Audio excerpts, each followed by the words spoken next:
کہ central Asia اور افغانستان کے لیے اب گوادر کی اتنی اٹریکشن نہیں رہے گی.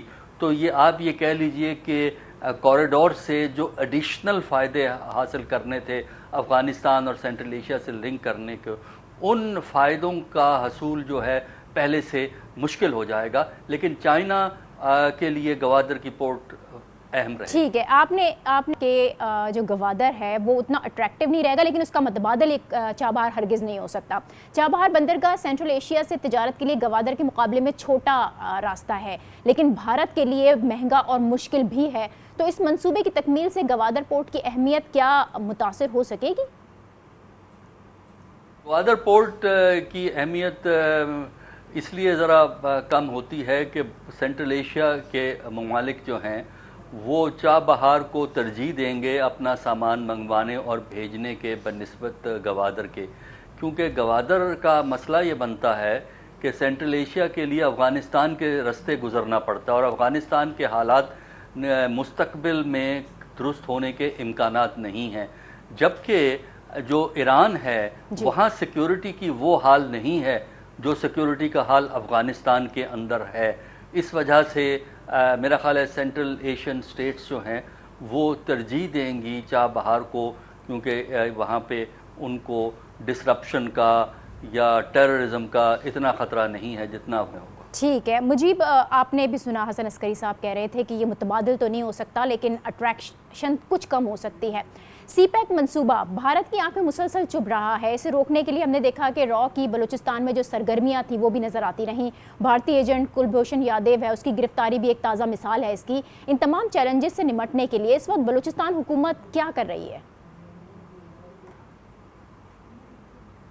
دیکھیں, سی پیک ملک کی ترقی میں ریڑھ کی ہڈی کی حیثیت رکھتا ہے, اور اسے ناکام بنانے کے لیے نہ صرف بھارت بلکہ اور کچھ ممالک بھی ایسے ہیں جو اس کے خلاف سازشیں کر رہے ہیں, اور مختلف طریقوں سے ایسے حالات پیدا کیے جا رہے ہیں کہ اس منصوبے کو ناکام بنایا جا سکے. اس کے سدباب کے لیے بلوچستان کی سیاسی اور عسکری قیادت ایک پیج پہ ہے اور اس سے نمٹنے کے لیے اقدامات کر رہی ہے, جس کی ایک کڑی کلبھوشن کی گرفتاری ہے, جس سے کافی رازوں سے پردہ اٹھ گیا کہ بھارت کس طریقے سے بلوچستان کے حالات خراب کر رہا ہے تاکہ یہاں پہ سرمایہ کاری نہ ہو. چین کے جو سرمایہ کار آ رہے ہیں وہ یہاں آنے سے کترانے لگیں اور اس منصوبے کو ناکام بنایا جا سکے. اس کے لیے بھارت نے علیحدگی پسندوں کی خدمات حاصل کی اور مختلف ذرائع سے امن و امان کی صورتحال پیدا کرتا رہا, لیکن کلبھوشن کی گرفتاری کے بعد صورتحال میں بتدریج بہتری آئی ہے, اور جو گوادر سے لے کے کوئٹہ تک کا روٹ ہے یہ کافی حد تک سیکیور تصور کیا جانے لگا ہے, اور یہاں پر سیکیورٹی فورسز نے سیاسی کی قیادت کی ایما پر کارروائیاں کی ہیں اور درجنوں کے لوگ تعداد میں لوگوں کو گرفتار کیا ہے. ان میں وہ لوگ بھی ہیں جو بھارتی خفیہ ایجنسی کے لیے سہولت کار کا کام کرتے تھے, اور وہ لوگ بھی ہیں جو ان سہولت کاروں سے پیسے لے کے دہشت گردی کراتے تھے. اس حوالے سے جو اقدامات کیے جا رہے ہیں حکومت بلوچستان کی طرف جانب سے وہ بہرحال قابل تعریف ہیں, کیونکہ وہ آن بورڈ ہے فوج کے ساتھ, بلوچستان کے جو حکومت کے جو بھی ہے وہ بہتر ہے اور روٹ کو سیف بنانے کی کوشش کی جا رہی ہے. آپ نے کہا کہ گوادر سے کوئٹہ تک کا جو روٹ ہے وہ قدرے مقابلے میں اب بہتر ہو گیا ہے. حسن عسکری صاحب, ایران کی جانب اگر ہم دیکھیں تو ایک طرف تو بھارت سے چابہار پر سرمایہ کاری کرا رہا ہے, دوسری جانب ابھی چند ماہ پہلے ہی پاکستان سے معاہدہ کیا ہے جس کے تحت چابہار سے گوادر تک ریلوے لائن بچھانی جانی ہے. یہ کیا معاملہ ہے؟ دونوں ممالک کو ایک ساتھ لے کر ایران چل پائے گا؟ دیکھیے, ایران نے کئی آفرز کی تھی پاکستان کو, کیونکہ ایران انٹرسٹڈ تھا کہ نیبرنگ سٹیٹ کے ساتھ اپنے بزنس کے تعلقات کو وسعت دی جائے, کیونکہ ایران بیرونی تجارت کو بڑھانا چاہتا ہے, اپنی مالی حیثیت کو بلند کرنا چاہتا ہے. اور یہ جو چابہار اور گوادر کو لنک کرنے کا پرپوزل ہے کہ سڑک سے یا ریل سے لنک کیا جائے, یہ ایک پرپوزل تھی جو ڈسکس ہوئی ہے, لیکن اس پہ کوئی کام نہیں ہوا ہے کیونکہ پاکستان نے خاص دلچسپی کا اظہار نہیں کیا.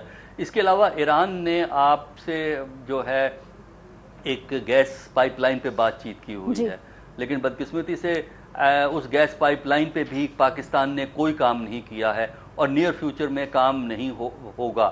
اس کے تیسری بات یہ ہے کہ ایران نے پاکستان کو زاہدان کی سائٹ پہ 1000 میگا واٹ بجلی دینے کی بات کی ہے. یہ بھی کوئی 3 سال پرانی بات ہے. اور مزید انہوں نے کہا ہے کہ ہم اس کو 1000 کو 3000 تک پہنچائیں گے. لیکن پاکستان نے بھی اس پرپوزل کو آگے نہیں بڑھایا ہے، بلکہ کاسا 1000 کے ذریعے تاجکستان سے ذریعہ افغانستان سے بجلی لانا چاہتے ہیں. لیکن ایران اور جس کے درمیان پاکستان کے درمیان کوئی اور ملک نہیں ہے، ایران سے پاکستان بجلی کے منصوبے پر عمل نہیں ہوگا. ٹھیک ہے، یہ تو بڑی عجیب سی صورتحال ہے. جتنے بھی منصوبے پاکستان کے ساتھ ہیں ایران کے، اس پر کوئی پیش رفت نظر نہیں آ رہی. مجیب، آپ کیا کہتے ہیں؟ چابہار بندرگاہ پر سرمایہ کاری کا اعلان تو کیا گیا ہے بھارت کی جانب سے، دوسری اور ایران کی جانب سے بھی. ایران نے پاکستان سے چابہار سے گوادر تک جو ریلوے ٹریک کے لیے منصوبہ بندی کی تھی، معاہدہ کیا تھا، اس منصوبے کا کیا ہوا؟ آپ کو کوئی پیش رفت نظر آتی ہے؟ دیکھیں، جہاں تک بھارتی وزیر اعظم مودی اور اشرف غنی کی ایران میں موجودگی اور ایک سہ طرفی معاہدے کا سوال ہے، تو چابہار بندرگاہ کو بھارت استعمال کرنا چاہتا ہے بہرحال کسی نہ کسی طرح پاکستان کے خلاف تاکہ گوادر کے امپیکٹ کو کم کیا جا سکے. لیکن یہ بھی ایک حقیقت ہے کہ گوادر جو خلیج فارس اور بحر ہند ہے اس کے بالکل دہانے پر ہے، اور یہاں پہ دنیا کے جتنے بھی جہاز یہاں سے گزریں گے، چاہے وہ خلیج کی ریاستوں سے ہوں، مشرق وسطیٰ سے ہوں یا دیگر ممالک سے ہوں، انہیں گوادر کے پاس سے ہو کر گزرنا پڑے گا. اور ان کے لیے بہترین جگہ یہی ہے کہ وہ یہاں لنگر انداز ہوں، نہ کہ چابہار جو یہاں سے تقریباً 100 کلومیٹر کے قریب بنتا ہے، 70 میل کا فاصلہ ہے، اندر جا کے ان کو پڑے گا. اب بھارت کے پاس اس کے علاوہ کوئی راستہ نہیں رہا تھا کہ وہ پاکستان کو کاؤنٹر کرنے کے لیے ایران کی مدد سے چابہار کو ترقی دے، اور $20 کروڑ کی اس نے سرمایہ کاری کی ہے. وہ اپنے جہازوں سے سامان یہاں لائے گا اور پھر دنیا کے دوسرے ممالک میں بھیجے گا، لیکن یہاں پر دوسرے جہاز لنگر انداز نہیں ہو سکیں گے. اس چیز کو ایرانی حکومت بھی اچھی طرح سمجھ گئی ہے، اور اس کو مد نظر رکھتے ہوئے اس نے پاکستان کے ساتھ معاہدہ کیا ہے کہ ایک ریل لنک بچھایا جائے جو چابہار سے گوادر تک ہو. یہ تقریباً 130 کلومیٹر کا ریل لنک ہوگا، اور اس کے حوالے سے کام بھی شروع کر دیا گیا ہے. اس سے بھی جو فائدہ پہنچے گا وہ کسی نہ کسی طرح پاکستان کو پہنچے گا، کیونکہ دنیا کے دیگر ممالک سے جو کچھ تھوڑی بہت تجارت ایران کے راستے ہوگی، وہ بھی پھر پاکستان کے گوادر بندرگاہ سے ہوتی ہوئی پھر آگے تک جائے گی. ٹھیک ہے، یعنی کہ اس طرح کے جو معاہدے ہیں چابہار ہو، کسی بھی طور پر یہ نہیں نظر آتا کہ اس کا پاکستان کو فائدہ نہ ہو. پاکستان کی گوادر پورٹ جو ہے اس کی اہمیت کسی طور پر کم نہیں ہوتی. ایک بریک لے رہے ہیں، اور اس بریک کے بعد ہم یہ بھی بات کریں گے کہ سینٹرل ایشیا سب کے لیے اور خاص طور پر جو علاقائی طاقتیں ان کے لیے اہم کیوں ہے. دیکھتے رہیے پاکستان ایٹ 7. Welcome back. بات ہو رہی ہے پاکستان کو درپیش بیرونی چیلنجز پر، اور اب ہمیں جوائن کر رہی ہیں ماہر عالمی امور ڈاکٹر ہما بقائی. بہت شکریہ ڈاکٹر صاحبہ آپ کا. F-16 کا معاملہ، پھر ملا منصور کی ہلاکت، وزیر داخلہ نے تنقید کی، آرمی چیف نے تشویش کا اظہار بھی کیا ہے. پاکستان کی جو خارجہ پالیسی ہے اس وقت وہ مشکلات کا شکار نظر آتی ہے. کیا اس میں کوئی تبدیلی ہوتا ہوا دیکھ رہی ہیں آپ؟ خارجہ پالیسی جو ہماری خارجہ پالیسی ہے اس کے تحت تو ہم نے کوادریلیٹرل ڈائیلاگ ہوسٹ کیا تھا، طالبان کو ڈائیلاگ پہ ٹیبل پہ لانے کی کوشش کی تھی. دوسری اہم بات یہ کہ جو میرا خیال ہے جو بڑی پکچر ہے وہ یہ ہے کہ آپ نے پچھلے دنوں جو ڈیولپمنٹس آپ نے کی، یہ پاکستان اور امریکہ کے بیچ میں، اس کے پیریلل کچھ ڈیولپمنٹس ہیں جو انڈیا اور یونائٹڈ اسٹیٹس کے بیچ میں بھی ہوئی، اور اس میں سب سے بڑا تو فاؤنڈیشن ڈیفنس ایگریمنٹ ہے. اور اس کے ساتھ ساتھ جو ڈیفنس سیکرٹری ہیں امریکہ کے کارٹر صاحب، ان کا یہ واضح اسٹیٹمنٹس ہیں کہ I am a friend of India. پھر انہوں نے انڈیا میں کہا کہ I have washed my hands of Pakistan. میرا خیال ہے کہ کوشش یہ ہے کہ پاکستان کو افغانستان کے امن کے عمل سے باہر کیا جائے.